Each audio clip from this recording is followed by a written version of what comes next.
प्रेम सहित कई बार दान ने कहा जी। आज यहाँ सत्संग में जो भी महापुरुष इतनी देर से फरमा रहे थे, तो वो बात यही कि एक जीवन मिला है, इसका भरपूर लाभ ले लें। एक ये जो मनुष्य तन मिला है, ये सुनहरी मौका है जहाँ आत्मा का कल्याण हो सकता है और आत्मा की भटकन खत्म करके ब्रह्म ज्ञान द्वारा इस निराकार से जोड़ के इसको कैसे अपना असली रूप जब ये आत्मा जान लेती है, तो हर समय जीते जी भी वो आनंदमयी भक्ति जी कर चलती है और उसके बाद जीवन समाप्त होने के बाद भी कैसे ये मुक्ति की हकदार बनती है। तो अपने जीवन में जहाँ संतों ने युगों युगों से और आज भी हमने जो श्रवण किया, यही समझाया कि मनुष्य एक वाक्य ही मनुष्य बनना है इस जीवन में।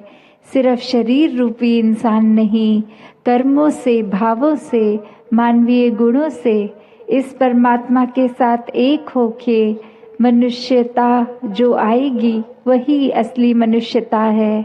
उसी को अपने साथ मन में जब परमात्मा को इसको बसाते हैं, तो फिर एक जीवन बहुत ही सरल हो जाता है, बहुत ही सहज हो जाता है। हर समय इस परमात्मा के साथ जुड़कर मन स्थिर रहता है। परिस्थिति के अनुसार एक छोटा या बड़ा घटना जब कोई होता है जीवन में, तो उस अनुसार ही नहीं उदास होना या अधिक प्रसन्नता महसूस करना। पर ये बात वही कि सिर्फ ऊपरी ऊपरी इस तरह को नहीं, अंदर से हर समय के लिए संत प्रवृत्ति बनना। इसका मतलब ये नहीं कि सिर्फ ऊपरी शिक्षाइयों से अच्छाइयों को जीना है। एक वाक्य ही परमात्मा को अंग संग देखकर इसको हर समय अपने एहसास में बिठा के, मन में बिठाकर फिर हर समय की एक असली मनुष्य वाला जीवन जीना है। हाँ जी, तो कैसे अपने जीवन को जब जीते हैं तो ये एक जिज्ञासा मन में आनी कि ये परमात्मा है कहाँ। कोई ना कोई, हर कोई उसको अपने हिसाब से बता देता है।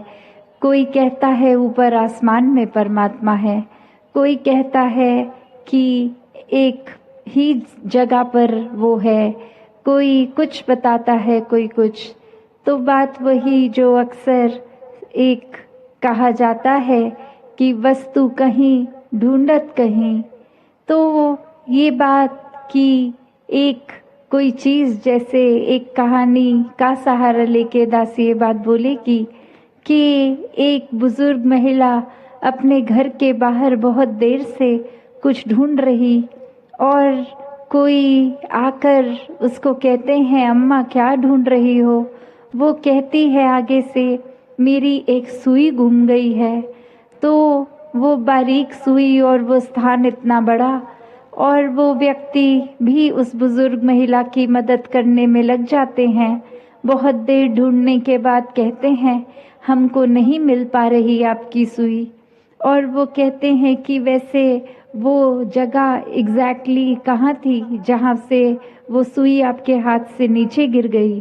तो वो कहती है कि मेरी कुटिया के अंदर गिरी थी।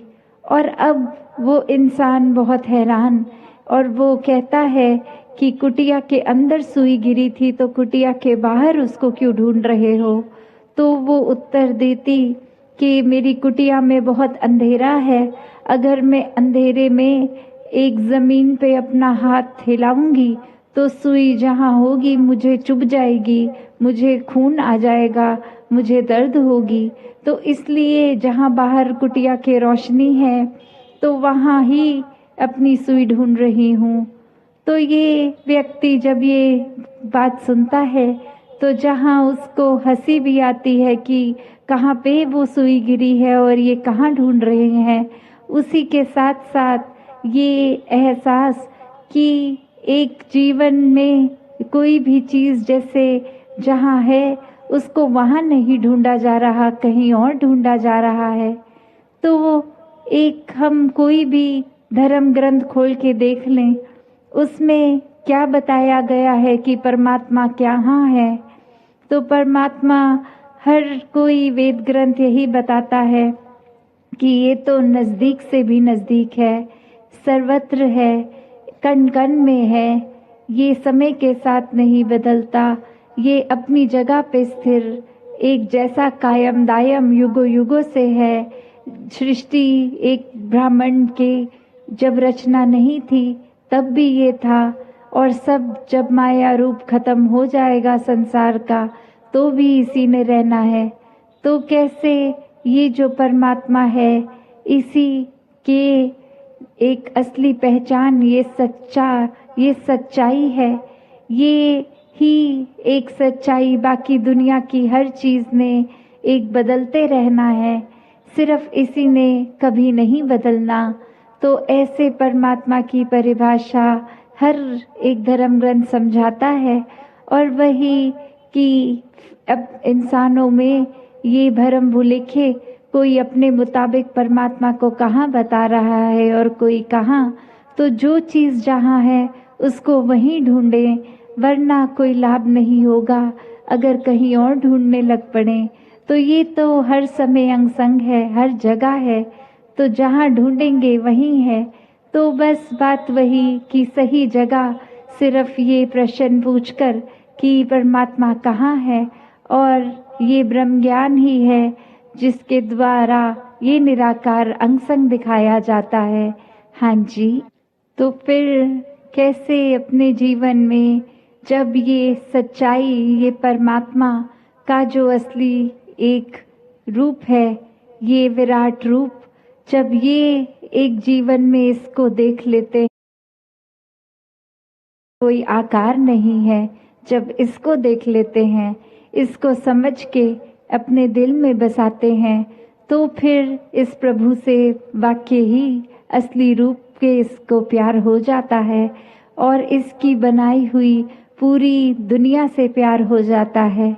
जैसे अभी हम श्रवण भी कर रहे थे कि यहाँ भद्रक में बहुत ही एकत्व है, तो बात वही कि एक संसार में जब एकत्व बोलते हैं तो वो इस तरह से एक समझाने का भाव रखते हैं कि बहुत सारे लोग हैं, अलग तरह के हैं, और ये जानते हुए कि वो अलग हैं, उनकी जो चीज़ें एक अलग उनको करती हैं, वो देखते हुए, अभिन्नता को देखते हुए, ये मानते हुए कि वो अलग है, फिर उसको अनदेखा करना और हरेक में ये हरेक से प्यार करना।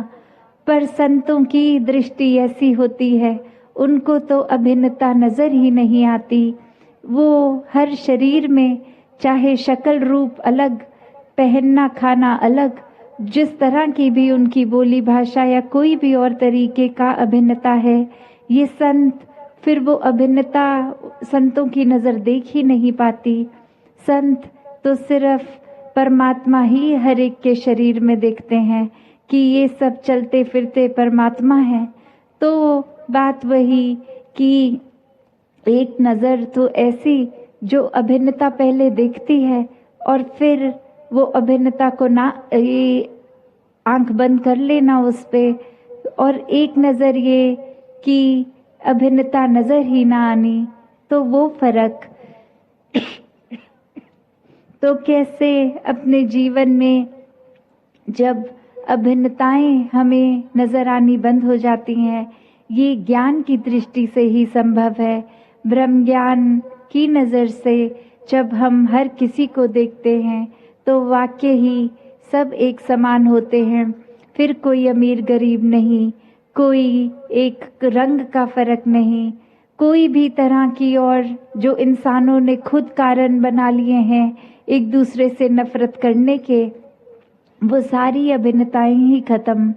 तो बात वही कि अभिन्नता खत्म करने का ये मतलब नहीं कि सबको एक जैसे बाहरी रूप से कर दें, सबको एक जैसे कपड़े पहना दें, सबकी थाली में एक जैसा खाना डाल दें,